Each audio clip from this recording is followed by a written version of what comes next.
Purra Oy saa aikaiseksi antaa tehtäviä, joissa heidän pitää kirjoittaa luokkatoveristaan seksuaalifantasiaa.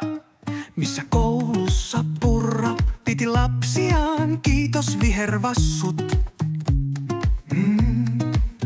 Hitto se akka on sekaisin in her dreams. Tämän takia ääni menee aina Purralle.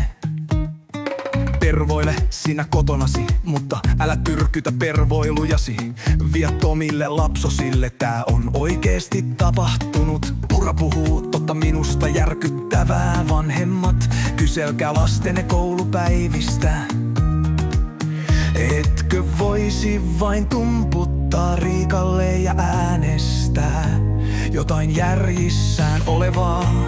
Näin otat hyvän kaalukuvan. Nuorten oppaassa kerrotaan.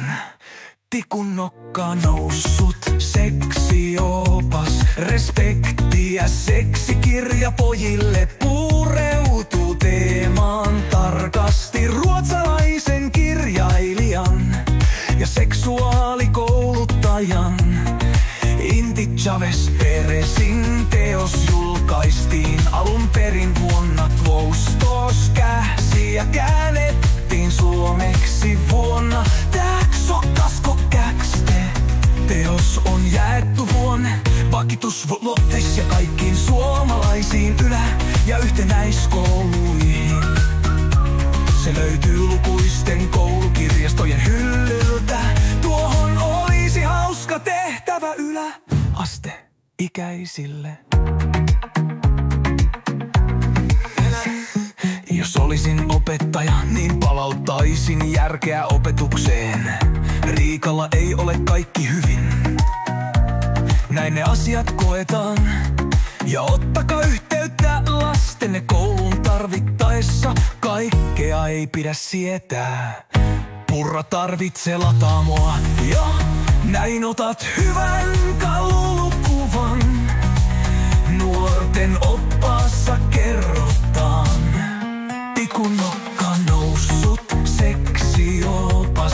Respektiä seksikirja pojille pureutuu teemaan tarkasti. Ruotsalaisen kirjailijan ja seksuaalikouluttajan Inti Chavez Perezin teos julkaistiin alun perin vuotta 2002 ja käännettiin suomeksi vuonna 2002.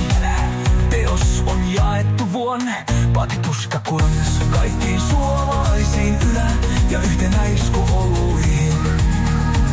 Se löytyy lukuisten koulukirjastojen hyllyltä. Tuohon olisi hauska tehtävä yläasteikäisille. Hyökkäys opiskelijoita ja opettajia kohtaan, jota vielä hallitus itse hallinnoi.